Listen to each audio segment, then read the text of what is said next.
life into some death. Ugh. That's my goal in life. Oh, sometimes I do the opposite. You bring death into life? Yeah, but then I try and redo, so redo, resurrect. Aw. Okay, so here today on the pod we have Austin. And we're gonna talk today. Well, we were gonna talk about consciousness, but we'll see kind of where it goes. Because to me that's a topic that's very vague for a lot of people. So I was hoping to kind of simplify it, and then I think there's different theories on different forms of consciousness within our United States. So, but a little bit about you. I brought you on here today because you have an interesting beginning into being a pediatrician. Yes. So talk to me a little bit about your undergrad. Yeah, so first of all, this is really fun. And if anybody has any questions, feel free to reach out to me. I have Facebook, and that's about it. And I am quite conscious. I only interview celebrities, so... Only celebrities. And might I say that all your listeners are extremely good looking, and I'm glad that they're listening today. So about me. Number one, I think I have ADHD, and there are a lot of things in the studio that are quite distracting. For example, the lights above me are drawing my current consciousness out of the room and into the light bulbs. I am kidding. But my undergrad, I went to school in South Dakota, in a little private liberal arts school called Augustana. Mm-hmm. And I studied biology, and I also took an interest in philosophy.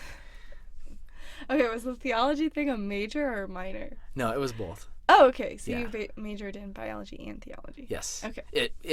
We can unpack that later. But okay. I studied biology. It was a liberal arts degree. Okay. But you pick your emphasis, and mine was actually philosophy and biology combo. Okay. And there was a lot of theology in there and various things. So I studied that in undergrad. Got it. And then I actually thought I wanted to pursue that more and teach. Mm-hmm. But I ended up going into medicine instead. So. Okay, so tell me, is theology, what is, like, the technical term? Like, what is theology? Yeah, that's a good question. Theo, meaning God. Is God, right? And ology is the study. Okay. So the study of God. It kind of sounds presumptuous. So that would make more sense. You couldn't major in theology, right? At a university? You actually can. Oh, you can? The study of God. I guess that's how people become religious figures. Possibly. Yeah. But breaking the number one rule. 2 minutes in. Okay, so you actually got a philosophy major with your biology. Okay, yes. And philosophy is different from theology in that it's just studying like theories about the universe. How would you describe philosophy? Well, the actual word means the love of wisdom. The love of wisdom. The love of wisdom. And there are many different ways to think about wisdom. And I would say wisdom is most simply the ability to use knowledge to grow in love. So it's the study of how to love well, how to live well. How to live well, yeah. How to live in a loving way, in a way that cares for others and cares for yourself. Right. And is true. So where do you think our country's philosophy state is currently at in terms of how to live well? Where is our country? That's a great question. I want a generalization, not a specifics. A generalization, of course. Yeah. Heaven forbid I offend somebody and they may have to change their thinking, or I have to change my own. Which actually speaks to our country. I think we're in a state where people are generally quite defensive. And their identity is generally based on what they believe rather than what they love. And anytime I think somebody's core beliefs are challenged, if they don't have a good worldview that kind of tells them, or at least that they believe that their dignity and their worth is not based on what they believe or what they do, but it's just based on being a human being, they're going to be offended. And so we see a lot of people in power who become offended or angry when somebody challenges something that they believe to be true. And it's probably because they really, at their core, don't really know who they are. Mm-hmm. And so they're having their identity challenged. Mm. You see that in all sorts of leaders. Mm-hmm. So I feel like in terms of a philosophy or a way of living, I think that what you're speaking to is that we're at a state where it's a lot more focused on me, like in what I believe and how I self-identify, versus in previous generations. And I'm making this conclusion based off of my parents, so my experience with them. Sure. And that it was a lot more, I think, community focused. You know, you didn't travel as far away from your family for Right. work or job or school. You stayed with a company for longer, so Right. that community in the workplace, at home, it was just a lot more connected. And then I think our tech boom came in, and it created this illusion of connection, but it's also creating more of a self-identity in this false illusion of connection, Yes. because we're so far away from each other. Yes. I agree. Dang. I agree. I think our generation, more so than many, Mm-hmm. has, to a certain extent, idolized personal identity. Mm-hmm. Where above all things, they want their independence from others. And because of that, we're actually growing and increasing in loneliness Mm-hmm. and depression. And often most depression is actually loneliness. Mm-hmm. And in terms of going back to the original question of where is our country currently, Mm-hmm. I think a lot of people are trying to build their own kingdoms, create their own identities, at the expense of relationships. Mm-hmm. For example, we see people moving more so for work Mm-hmm. often than relationships. Mm. And we see people valuing the dollar or power Mm. more so than intimacy. And then they find themselves rich and powerful, yet more and more alone. And I find that's quite sad. Right. And I think what people really want is the exact opposite of what they're striving for, which is pointing to what you were saying earlier about Mm-hmm. there's a lack of actual understanding about your own self-identity. So Mm-hmm. interesting. So within all of that, so I guess if we're in a state then of being pretty self-focused and we're aware, or I think we're becoming increasingly aware, as you just pointed out, of the harmful effects of that, like our Yes. increasing loneliness and depression, and Yes. how the lack of real connection Right. is escaping us right now. How would you then define, okay, what to you is like individual consciousness? That's a great question. What is individual consciousness? I think I'm going to backtrack just a little bit. Okay. And talk about the epidemic, a little bit of loneliness, and then tie that into consciousness. In that oftentimes I think our desire to live independent and free, we actually find ourselves slaves to our desires that are going unmet. And we think that we're getting our desire for power and for significance and for identity, where we think we're finding the fulfillment of that in a career or in a particular amount of money, or even in knowledge. This idea that if we just get knowledge, we're going to have power. But knowledge is not necessarily power, because you can know a lot but still have a very poor state of your soul. And again, that's something else that we can talk about another time. And all of this presupposes the idea of consciousness, which simply is the idea that we are aware, that we are human, that we have personality. And number two, consciousness presupposes this, that we in fact are not accidents, that we are not floating around in a meaningless, personality-less universe.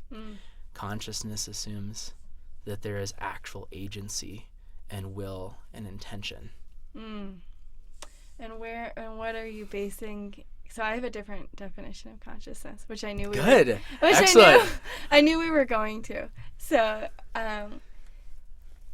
this understanding that consciousness is understanding that we're here. What I'm getting is that we're here for a purpose, or is being aware that we're human, and then a theory of consciousness then I guess is that we are awake and alive and human for a purpose, right? Is that what you're just saying? I think that's part of it. I Okay. think it's not only that we have a purpose, Right.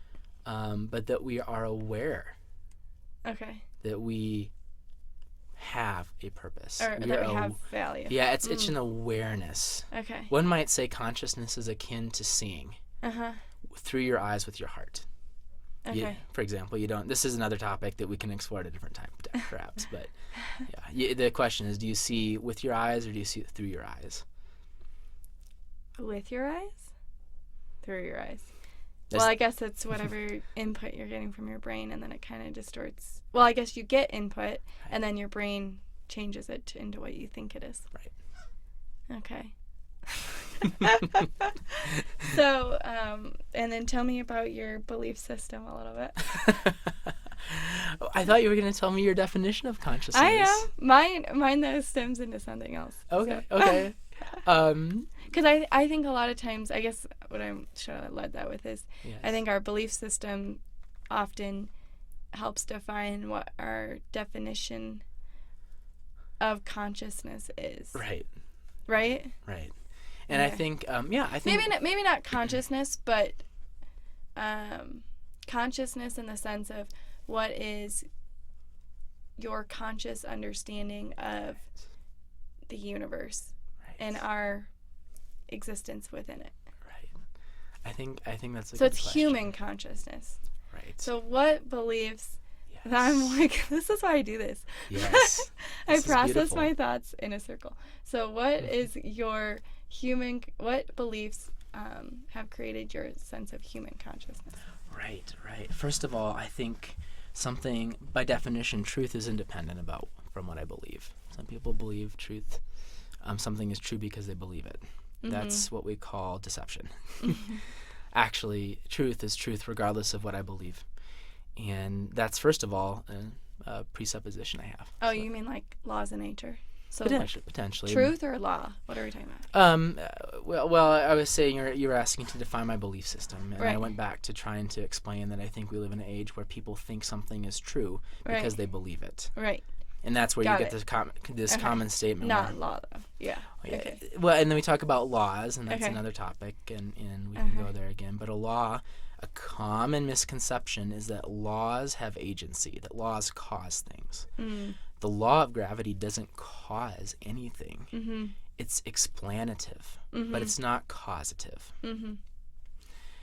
So that goes back into my personal beliefs, which, first of all, I hold with an open hand. Mm-hmm. And I think it's important to have the humility to have, one, you can have conviction about what you think is true, but also be open to change. Mm-hmm. Some people may call that word repentance. Mm-hmm. Others may call that being wrong and being willing to change and grow. Mm-hmm. Others may call it flexibility. Mm-hmm. But I think briefly, I believe that people are the most sacred thing in the world. Mm-hmm. Perfect. Period. Exclamation point. Smiley face emoji. Whatever else the millennials want to add behind that. And that's a foundation, and I believe that because I think people are not accidents. Mm. And so how does that serve how you live your life then? I think it serves, well, number one, when I believe people have a purpose, apart from what they can do, it implies inherent worth. Mm-hmm. And when somebody has inherent worth, it means they don't have to earn love. If you believe that your value is dependent upon anything other than the mere fact that you exist, Right. then you're going to be susceptible to trying to earn love, which is actually the exact opposite of love. Mm. Love is by definition not earned; it's given Right. freely. Right. So, okay, so this is interesting then. So I was listening to a talk by Alan Watts, Oh, who yes. is a guy he's dead now, but he lived in England, and he brought a lot of the Eastern philosophies Yes. over to our Western culture, and his thought is that he has like different images for the universe, and one of the images is this ceramic image where there's a single God who and this is from Genesis, out of clay. And I'm going to talk about some controversial stuff. Oh, you're So fine. hope I don't love make you controversy uncomfortable. because we may all be right. wrong, and you know what? We're all wrong It's all the number time, one. It's and that's okay. the fun part. It's okay to be wrong. It's okay to fail. So in Genesis, in the Bible, it says that God made man out of sand or dirt or clay or whatever, and then breathed life into him. And one way, his way of interpreting that is that prior to a God breathing life into us, we didn't have meaning, we didn't have purpose, we were simply an artifact created from, and he uses the analogy of a potter, or you could say a carpenter. Like, prior to that, we were just something, and then he created us, and then we became purposeful.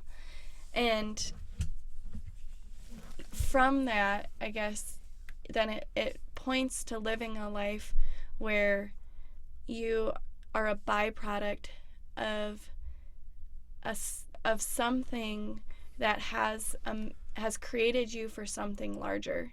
And I think a lot of people find a lot of meaning in that, and that's why.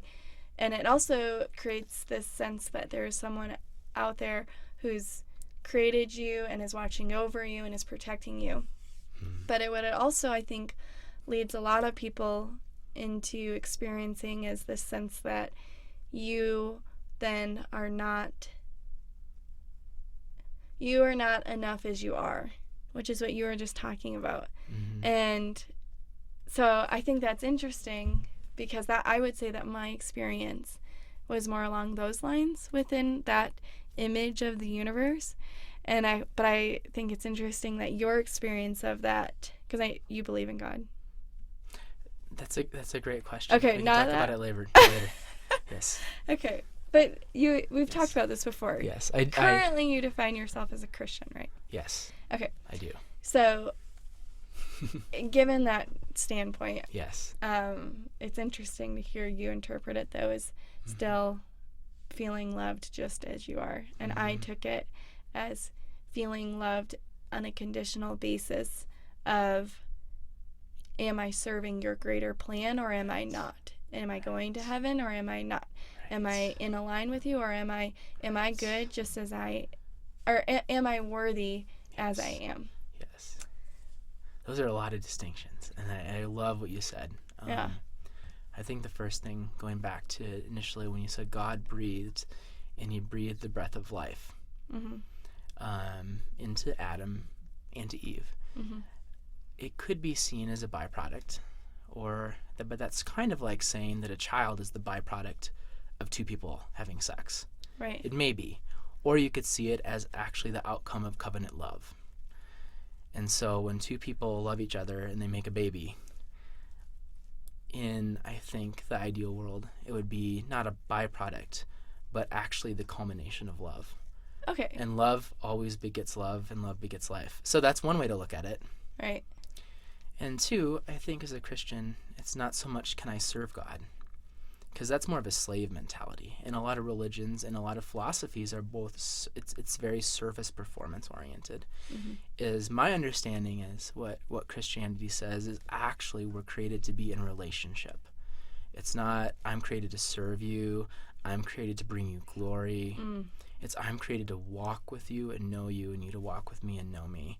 And I think that's interesting, and what kind of stands out for me about between when I compare, the Christian worldview to many others, is it's actually compared to the love between a husband and a wife, where God loves his people, and in the way that a husband or wife should love their spouse. And the cool thing is even when they're unfaithful, even when they don't believe, even when they're like, screw you, his love is steadfast. It's not earned. And it's not slavery. So I push hard against that. So my challenge to that, though, is were you taught to believe then in a God that was equal to you? Because a husband and wife are equal to each other. The way I was taught about God is that he's the leader, or he's the ruler, or the king the Lord of Lords, the King of Kings. Mm-hmm. Yeah. And that also makes sense, but as a Christian, you have to make light of that in the sense of the cross, Okay. when he actually gave his life so that we could be in a relationship with him.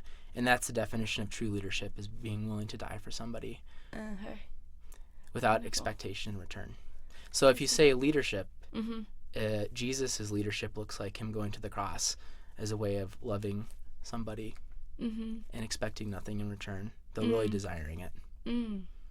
And in terms of like equality within marriage, I mean, are you talking equal like weights, equal heights, equal skill levels? I just meant like, so you compared your like being in relationship with God versus being in servitude with him to being in relationship with a husband or a wife. But I was just saying, like, my understanding was that God was more of a hierarchical figure, not a relationship figure. But I like what you just said. Yeah, and that's pretty common. Right.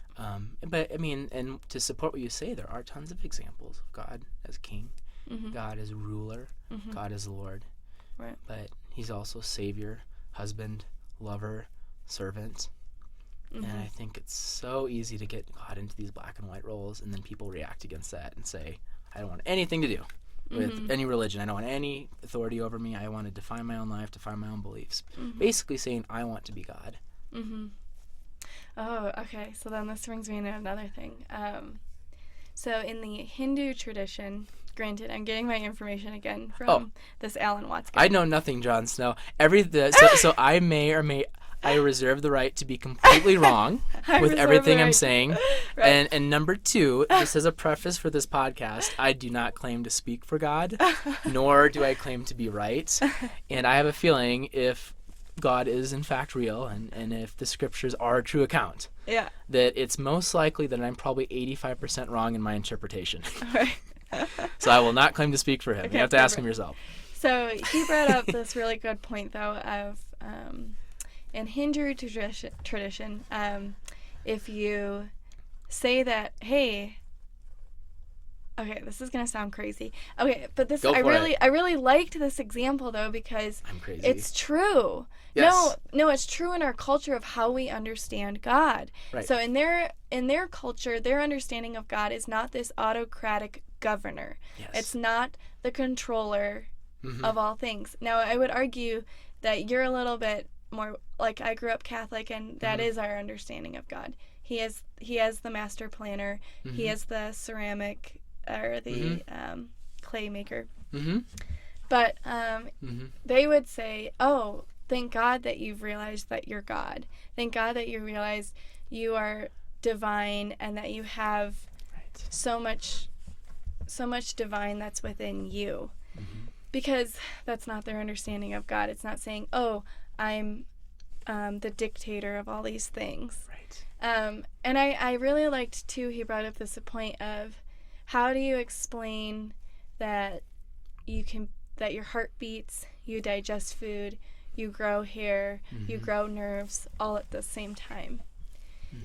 So okay, I'm going to get really piss off some people. Oh, good. Let's see how many people we can make angry. Being a being that can do all of those things, regardless of where you believe of how you came about being able to do those things, that makes you an omnipotent, divine being.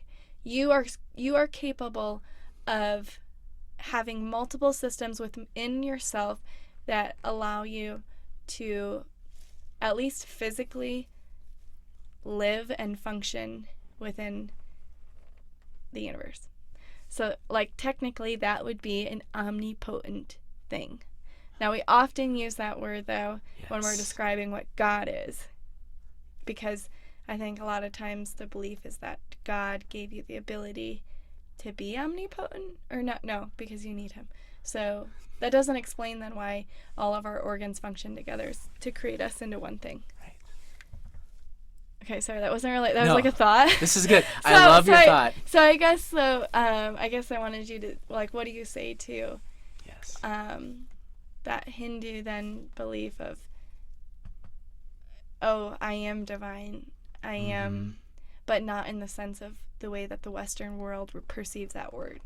Yes, I think if someone were to say And that's why I was hesitant earlier to say, do you believe in God? Because the God word, Yeah. is like one of the most meaningless and hurtful words I think that exists. Yeah. Because when people say that, there's just as many definitions as there are people. And there's so much trauma associated with religion and the abuse of it and the abuse of truth. Mm-hmm. And people use religion and use power and use morality to gain power over other people and to induce guilt, which I think is just kind of bullshit. And I've seen a lot of hurt from that. Mm-hmm. But back to your question, if somebody were to say, I am God, I would say, excellent. I have some questions for you because I have so many things I've been wondering. Mm-hmm.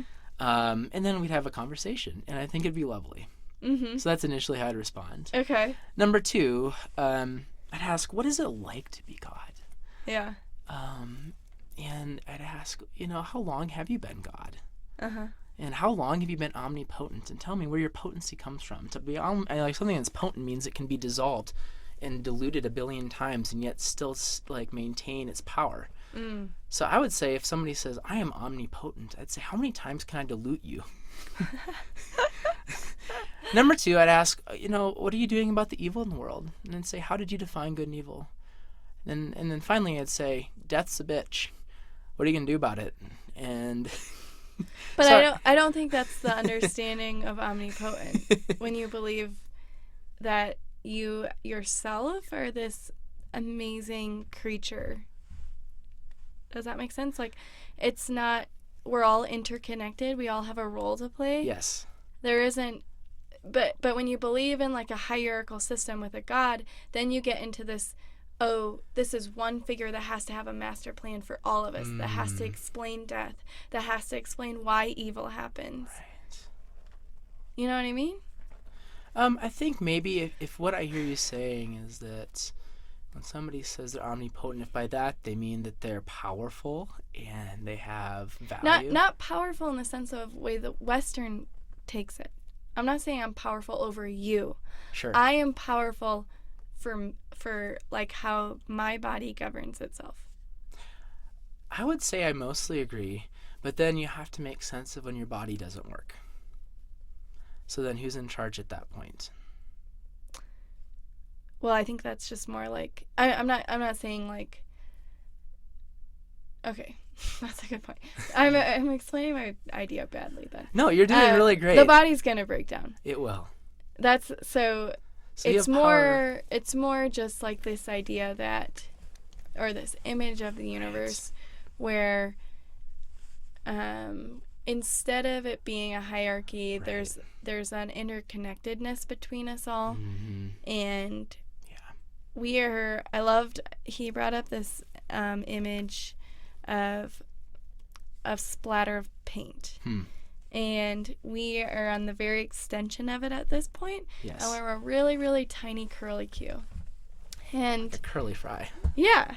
And Okay. we're super complex and we're detailed Yes. beings. Yes. But we are still largely collected to the rest of, Yes. to our earth, to the animals that we share it with, to the human beings we share it with. I don't know who I am without knowing you. That's so beautiful, and I am so thankful you brought that up. Right? Because I think our identity and so much of who we are is actually comes from our relationships Yes. with the world and with people. Yeah. And with our, respective religious belief systems. So yeah, and I think community is huge for impartation of identity and worth. And, Yes, because so I guess how do you unpack that? Like, how do you feel like you know who you are better because of knowing somebody else? Oh, first of all, it's super hard to learn about themes like grace and forgiveness and offense, and it's really hard to love when there's nobody to love. Right. Exactly. So this is my whole point.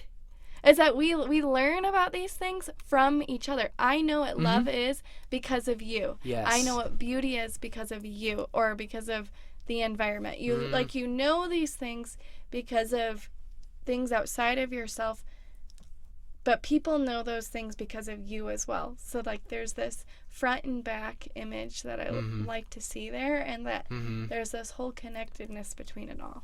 Yes, and there is, and there has to be a reason why everything's connected. In my opinion, is there an illusion of connectedness, or is it in fact true that we are all we actually have true relationship? I think that's really important. Yes. I had this other thing too. It was podcasting is so much fun. I love this.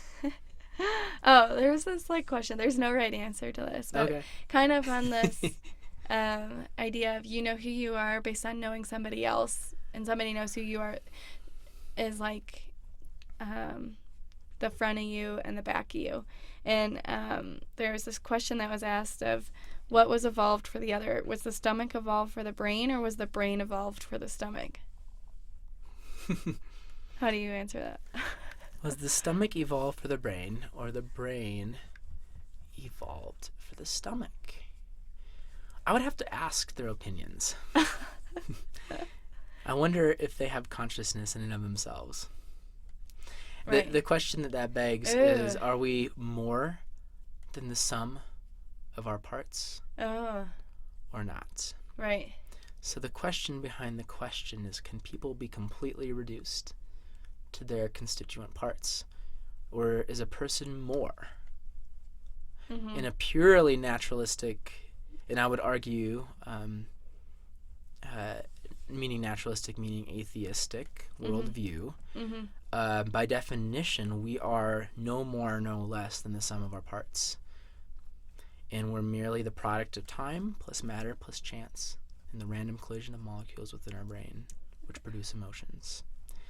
In a world in which you think there may be more than that, for example, spirit, then I think this question takes on a new meaning. Right. Okay, that's a good point. But I really don't know how to answer that because so the short answer is I don't know. Okay. I really don't know. Well, and I think the point of the question though is again to point back to you need your stomach, right? In order for your brain to survive, it needs food, it needs sugar, it needs carbs. Yes. And then your stomach needs your brain to know what to eat. Right. So the point is that I don't know who evolved first, but they need each other. Yes. I do think we do need, and more than that, I think we want. Right. And I think that's the beauty of being human, is we're not just a slave, again, to needs, but there's actually desires and wants and longings and loves. Right. So and I think, and I really like that you just said that, because I think a lot of times if you take God out of the equation, then you get into a second worldview that he talks about called the fully automatic model, which is this belief that the universe is simply a collection of repeated behaviors, right? So, but what that doesn't explain is things like value and love and these unique experiences that I guess we're not entirely sure. I mean, I don't know that we're the only species that experiences those things, but probably not. But we definitely experience them on I think a higher capacity than anything else in the universe. Yeah. Right? I would think so. So though, you can then be at war, right? Yes. With the rest of the world. And that's why, I'm also super passionate about this vegan thing, because then I think, okay, let's say that you believe in that there is no God, but you believe in the laws of nature.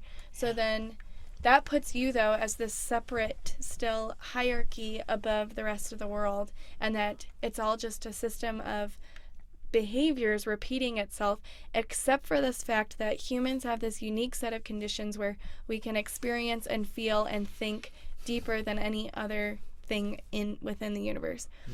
So then that makes you really like at war with everything else, even your own species. Like, oh, you look different than I do. You speak different than I do. You believe different than I do. You must not be human like I am. So I don't like that either. Yeah. So I guess that's a good point. And then you have to figure out like this third state of consciousness. And I think that more lies in in seeing like Yeah. we've been saying, Yeah. the connectedness between us all. Yeah, So yeah, absolutely. yeah. But so where do you feel like where you stand within all of No, that? no. Or just really simply, let me answer that in 30 seconds. No, I think those are really good points. I think one of the things I really enjoy is you mentioned that we seem to be at war with people that are different. Right. And I think that's because we are afraid of being wrong. And in addition, I think sometimes like we don't really have a foundation for how can we have unity in the midst of diversity. And that's kind of, I think, another good discussion topic is what is the foundation for being unified in the setting of being diverse? Right. And that's the term university. Right. And that foundation for that very word is actually Trinitarian, which comes from Trinity, where there is three personalities that are distinct, but yet they have unity. And in the midst of that, there's love. And by definition, love is like serving and caring for and putting the needs of somebody different above your own in joy. And it's not a value statement. So I think that's a good question to explore. Right. And I think, whether or not a person's a Christian, an agnostic, an atheist, I think one of the most fascinating stories, again, is going back to Genesis, where in the beginning, whether you believe it to be true or not, it's not exactly the point right now, but it's a good illustration of, number one, Adam and Eve lived with unity amongst themselves. They had unity and coherence within themselves, with one another. So they had unity within, unity amongst. They had unity with the environment and unity with God. And then if you read the story, something nasty happened. Right. And what happened is they split. They no longer knew who they were, so they broke unity with themselves. Things like anxiety, depression, schizophrenia, psychological illness, when we lose who we are. They broke unity with one another. Breakups, divorces, murders, so they had animosity toward other humans. They no longer cared for the environment. And then they lost their relationship with God. And you see, most people are focusing on one of those four areas of brokenness with the neglect of the other three. And they think, if we're just right with God, everything else will be good. No. If we just fix our relationship with the environment, no, you have to fix all four areas of brokenness. Ooh, I like that. And that's where you get some people the vegan environmentalists, they've nailed it in that area. Then you have the theological people that are, it's all about what you believe. And you really suck at caring for the environment. Maybe you should stop using fossil fuels. Then you get the other people that are all about counseling and you just got to do more talk therapy. And I'm like, your relationship with God sucks. Right. And so it's interesting. Yeah, that is interesting. I just want to jump back real quick, though, to that, the differences thing, because there was this image that he created of if you write two poles of two poles, they're connected in one magnet. The same thing of the North Pole and the South Pole. If you cut off the South Pole, there's just going to be a new South Pole, right? So instead of thinking... we need to focus more on being concentrically thinking. So center versus polar. Yes. Because at the end of the day, we're all tied. You can't I can't have my North Pole without your South Pole. And if you take away your South Pole and join my North Pole, there's still going to be another South Pole. There has to be. Because there's always going to be two polars, but it doesn't mean in the term of separation. It's still, we're all connected. We're just a lot along this polarity of things. This polarity of, it's a spectrum. Right? I think so. I feel like there's a dating line in there. You're my positive, I'll be your negative. Yeah. I don't know. Anyway, I don't think that's what you're saying. Well, I guess then it made me think, I think that's almost law. I almost think that is so true that I know who I am because of your differences from me, but we are still human and we share this common experience. But then I was thinking about what you're saying about the 4, like, or whatever, those 4 areas of life. Yes. And I don't know necessarily that that's a bad thing, because if we are one organism Right. that is growing together, Mm-hmm. and this is why I think we're in a state in our country where we want to go back. We want to be omnipotent, We do. but we have these different skills. I was thinking about this a lot today. We have these different divided skills within our organism of life. So I was like sitting here thinking about consciousness and this podcast and things. Yeah. And then upstairs I had like the washing machine washing my clothes. And then I had the guy out back like mowing the lawn for our townhouses. And I was like, there's like all these divided roles. And I think the bigger thing is that you appreciate your role and what you contribute, but you never forget everybody else's role in shaping you and your experience. Yeah. I think what I hear you saying is, and I was always told, it's not what you say, it's what you hear. Yeah. So in medicine, it's really important. Like, So like, definitely. hey, sometimes my hearing sucks, and I don't see very well. So use your doctor language on me. I'm sorry. Yeah. I sometimes struggle working on my people skills, to be honest with you.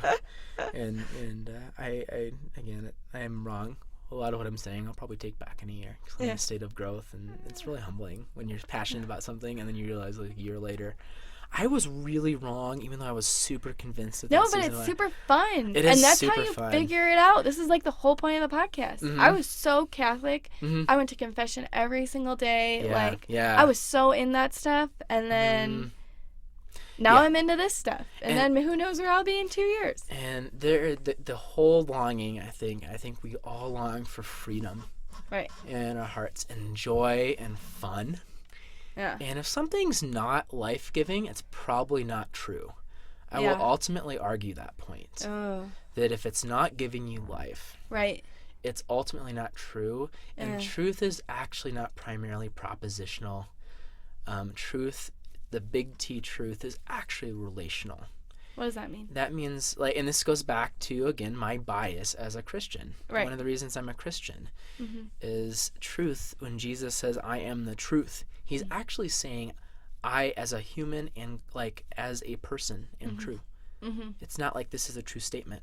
Because, honestly, you can't love just a fact. Like, that's super boring. In fact, I see. You're saying, like, truth is like an example. Ultimately, truth is a person, not a proposition. And that actually kind of that leans more toward Eastern thinking. But we can talk about it later. Yeah. Anyway, back to what you're saying. I love the idea of unity and diversity, and that every person has a role and giftings. And I think if you see humankind as like actually one body, I think that's beautiful.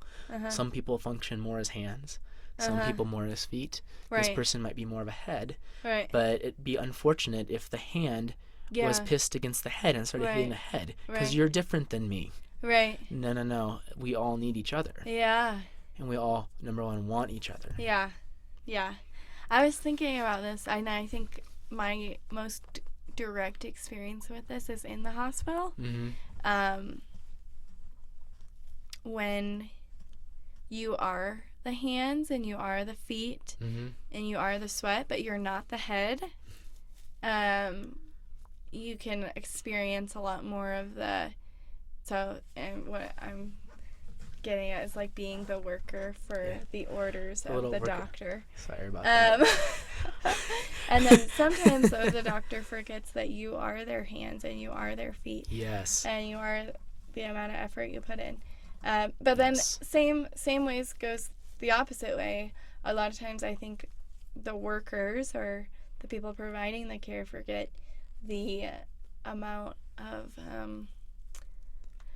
thought and guesswork, and I really hope this is right, that it takes for the brain, you know? And I think we in medicine especially, or you could say this about relationships or our divided skill set within the world, like you like to point to the other as being wrong, but it's still like that unity in our different, like we're still this common thread though. We're still connected. We're still one body. Yes, and that doesn't mean that one part. That's a Christian thing, though. One body. Isn't that a song? In Christ. Something. Yeah, something. There's I think if we just snap our fingers, the song will pop into our head. And I don't think it's always helpful to think about, like, man, is this Christian? Is this not Christian? I'm more of like, is this true? Is this life giving? I just often find myself, I'm like so anti that then sometimes I'll find myself saying phrases that I'm like, oh, that's like a phrase I grew up saying. Yeah, and then there's like trauma because it's like you grew up in a toxic, quote unquote Christian or religious home. You're like, the last thing you want in your life is quote religion. Right. And I would actually agree. Right. But not toxic. It's just I have a different opinion now. I don't want to go that far. I have a lot of things I learned from my past. But yeah. Side note. Anyways. Yes. Bars, and then continue with your thought. I can't remember what I was going to say. Oh, shoot. I was like, had a song in my head. Oh, yeah. We were singing the Body of Christ song. Oh, yeah. But yeah. So I guess going back to consciousness. Yes.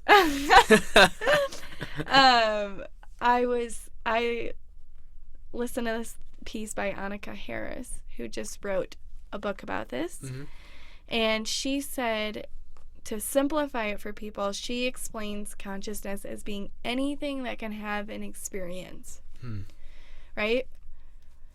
So then you can get a little crazy and be like, oh, experience. Like, how is a one-celled organism truly going to have an experience? Mm-hmm.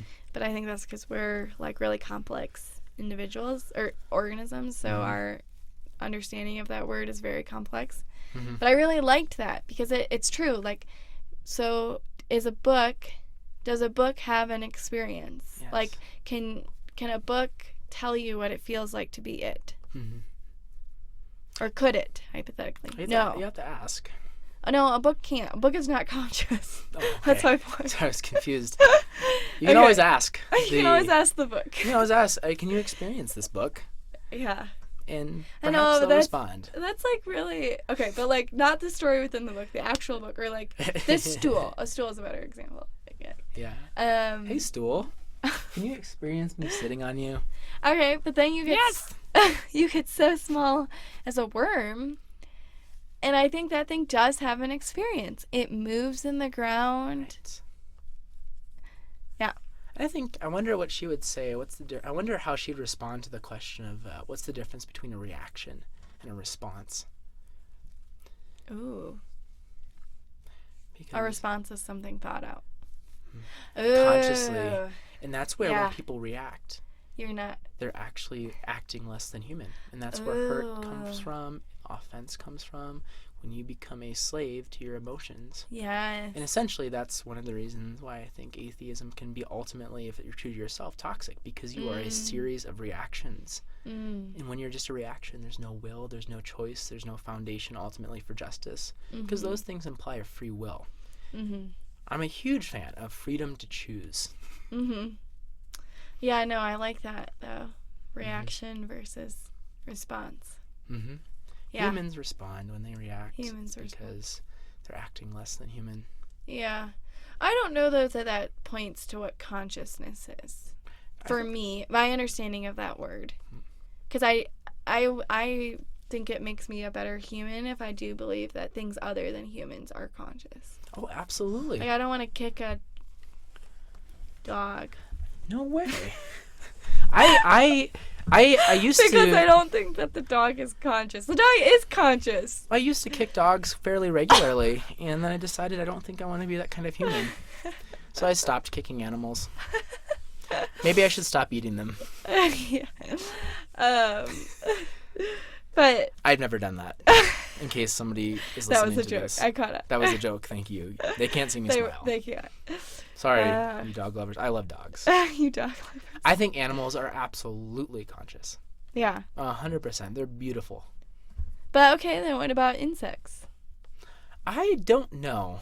They seem to react more than respond. So you think that dogs respond? They don't react? I think so. No. There's no way. I think dogs respond. You walk in the door, they respond. That's what I said. Or they react. I They think jump up on you. They're all excited. They react. You put food in their bowl. They react. I think they're choosing to. I think there has to be an element of will, that they're freely choosing to lick me or bite me. Yeah. I don't think in other words, robots react. Sentient, conscious creatures respond. Right. And I guess pointing to a larger picture, her whole point of us starting to talk about this is with the development of AI, artificial intelligence. Yeah. So if you create a robot that cries when you drop it, how do you know that that thing isn't conscious? I love your question. You know? Because it's not. Then you could start to break down consciousness in terms of a set of behaviors, like, oh, this is what consciousness looks like. You know, this is what makes me different from a plant. Right. That's actually a bad example because plants are really weird and they do crazy things. Yeah, this is what makes me different from a chair.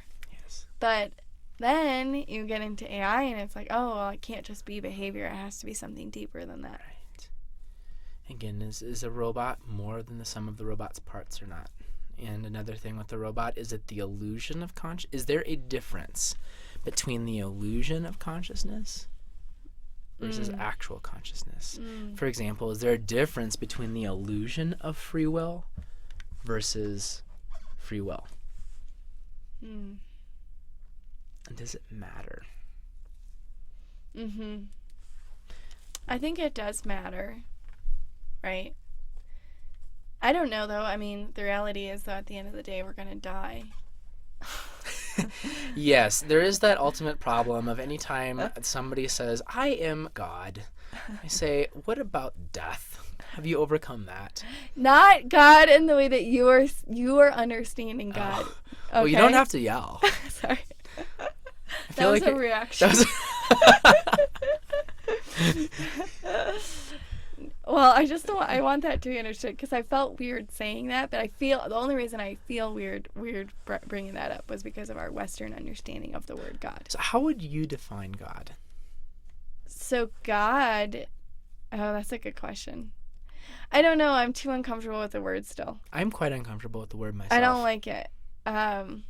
Me either. But what do you? Sorry, you can ask the questions. I apologize. This is your podcast. No, I like it to be more of a conversation. No, you're asking really good questions. Actually, this is really good. So when you hear the word God, what are like the top 3 emotions that you feel? I think I feel. Well, I feel like I more get like a body response. I feel like, like constricted. I feel like I'm in a box whenever I hear that word. And I feel like I'm back in 7th grade and getting sent to detention for talking. But what I like about that question though is it points to like my experience of that word. Versus I know a lot of people who have a different experience of that word, and that's why I think it's really important to have these conversations because everyone has a different perspective and understanding of it, which goes back to our common theme of there's a common thread always. And that's why I liked asking those questions in the beginning because a lot of the things that you said, I wouldn't have defined those as God, but to you, those are God.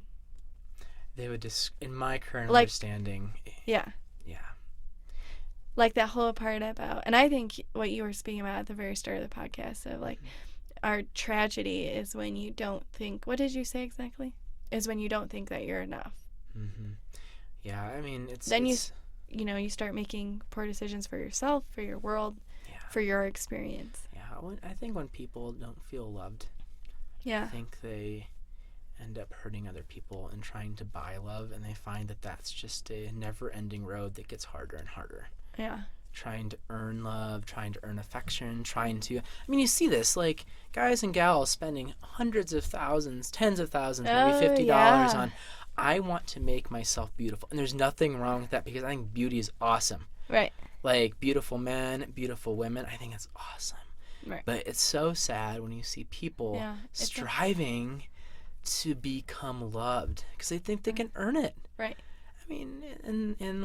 trying to find life apart from like love. Well, but that even points to relationships. Right. I mean, where do you see, the market for something like a Valentine's Day? Right. It's like this, like, you want it to be, I almost feel like we want experience or emotion to be something that we can put a token or a quarter into a machine and we can receive that. Right. And I think, that's like really good, actually. That is really good. That's good. And again, it's good to be aware you of that. You nailed that. No, Podcast high five. Did everybody hear that? Did you guys hear? We just had the first ever high five experience. We responded to that comment through an actual experience of a real, not an illusion of a high five. It was a true high five. High five. Okay, so like now that we're aware of that as being a part of our current human experience, so like when do you feel like in what situations have you done that? I'm gonna make you vulnerable right now. In what situations have I done Have that? you put a token into something and hoping to get an emotion back out of it? Yeah, that's a great question. So many times. Usually anytime I feel guilt or I feel rejection or I feel loneliness or I feel like I really F something up, which happens fairly regularly, I want to self-medicate and I start treating people as transactional. I feel like there's two ways that I kind of tend to view life. When I'm in a good spot, I am in a state where I see almost everything in life as a gift. Relationships are gifts, and life is a gift, and food is a gift, and a healthy body is a gift. When I'm in a place of unhealth, I usually think in categories of transactions and rights. It is my right to have a spouse or a girlfriend or boyfriend. It's my right to have justice. It's my right to have food. It's my right to have health care. Right. It's my right to marry who I want. It's my right to express my sexuality as I want. Right. Versus it's actually a gift that I can do these. It's a gift I can have justice. Yes. One gives you freedom because you're, number one, this is not your definition of God, it's more mine. Yeah. One puts you in the position of God. Right. The other puts you in the position of a son or a daughter or the beloved. And I think, though, even that, it just shows you how powerful words are and how powerful perspective is. The question is, why are they so powerful? I don't know. Why? It's almost but like immediately, like when you said that, gift versus sorry, I'm really loud. That's just how I was brought up. That's why I have the headphones actually off as we speak in the podcast right now. Because I'm literally like so into this conversation, I'm like leaning over. Yeah. But anyways, gift versus. Wait, what was the other word you said? So you either live in a life where right. Gift versus right. Right. Like even those two words triggers like a different emotional response in me immediately. And I feel like I would be interested to see how much of our population has that same experience. Like if just changing your dialogue triggers something in your brain that then makes your behavior different. Yeah, how we think changes. I mean, from a medical perspective, there's a whole field called epigenetics, which is another podcast topic, which is actually this idea that how you think and how you live within your body, like what you do physically with your body, how you choose to think about the world, changes what genes are expressed. And no way. Genes, the best way to explain a gene is like, it's like a little program, and when you turn it on, it releases proteins. Things like epinephrine, cortisol, serotonin. Think about hormones. Yeah, those are hormones, and oftentimes people say, "Oh, I'm depressed," which means your serotonin. Sometimes your serotonin levels are low. Yeah. The question is, why are they low? Well, particularly, there's a way of thinking, and that way of thinking may have been passed down in your generation to generation. So in that way, a lot of illnesses are genetic, but not in the way that we think. They're genetic because we learn. We process the world from the way that our parents may have. Yeah. So the whole idea is the hope that I want to offer people is that every day is new, and that you don't need to be a slave to your upbringing. Right. It'll affect you, but you can start anew. And that probably points to why this mindfulness movement that's going on in our culture has taken, I think, such flight is because it's making people think about how you think about your reality versus how you, and then that makes me jump to another question of how is it, well, I guess, is it better to be in actual reality or the reality that you perceive? Is there a difference too? That's a great question. Is it possible to be in a non-reality? Or what you're saying is that you just are refusing to acknowledge it? Maybe I think a lot of times we're in the second one. I think a lot of times, so like when I'm on shift and like 6 things are happening, and then I finish those things and I go to pull out my phone and look at Facebook or something because I want to get out of my reality. I don't want to have to do that again. Again, it's the illusion. And then it's so you're right. So it's probably better to actually be in reality, because in reality I'm sitting on the chair and I'm just sitting like it's over. And that I think is the whole point of mindfulness, is to bring you back. Okay, what is your actual reality versus how you're perceiving it because of your emotional state? Yeah, it's living in the past or living in the future are both deceptions. And that's the definition of kind of deception, right? Is that you think something is what it is, but it's really not. Right. And that's why we talk, and that's why we need one another, so that we can like bring each other out of our deceptions, out of falsehood. Like that's why you see people, they're thinking, oh my gosh, I'm not loved, I'm not valuable. So then they go and do these things, and that's why I say, actually, let me bring you into reality. Why we need each other. You are loved. You are valuable. This is the story you're telling yourself. What is the story? I think a huge category of thought is, how do we interpret our lives? Right. Because we all go through life at the same pace. Right. But it's the interpretation we give to our events that I think is key. And how do we interpret our lives correctly? Right. How do we interpret our mistakes correctly? Yeah. And I would say that that's probably why, one of the big things I'm a part of at work is resiliency, and how you come back from burnout, and how you come back from these experiences that you have to just keep pushing through. And a lot of people will tell you that their tool for resiliency is calling a friend on the way home, calling your mom on the way home. There's something about other people that do bring you back. It's almost like if there were a God and we were created in his or her image and he spoke life, it's almost as if we have the ability to also speak life. Words can bring life. I think there's a proverb that says the power of life and death rests in the tongue. So when you see somebody who's in a bad position, if you speak truth, it generally brings life. Right. And that's another reason why I think it's such a beautiful story, whether it's believed to be true or not, that we have that ability and power to speak things into existence. It's almost a magic. It's literally like I say, like, hey, Hannah, like, you're loved apart from what you do. Right. And then I feel that. That actually created a chemical response in you, and your brain changed a little bit just in that moment. Right. So like that whole phrase, actions speak louder than words, is false. We debunked it.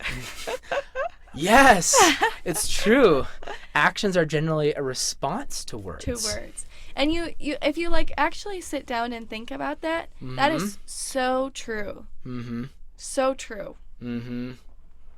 It's like almost mind-blowingly true. Yeah. Because I've been, you just think about like times in your life when you're really stressed, and if you're unhappy with how you responded to that stressful moment, a lot of times you responded because of that story that you're telling yourself, or so I think the power in that, though, is that it's not so much what you tell yourself, or not so much what someone tells you, but what you tell yourself because of what someone says to you. That's what gives you power. The inner dialogue. Yeah. Which is, that's essential for so much counseling, is like, what are you telling yourself? Right. Like, what words are you speaking over your own life? Right. And having the power to, like, filter out what other people are speaking over you. Right. Wonderful. It's just lovely. It's time for a very large beer, I think. So, inner dialogue right now is saying that we should probably end this here. Okay. So, I agree. At this wonderful place. This wonderful place. All right. Awesome. Well, thank you for being on the podcast. Thank you for having me on your show. This has been lovely. I'm not good at ending stuff. How do we end this?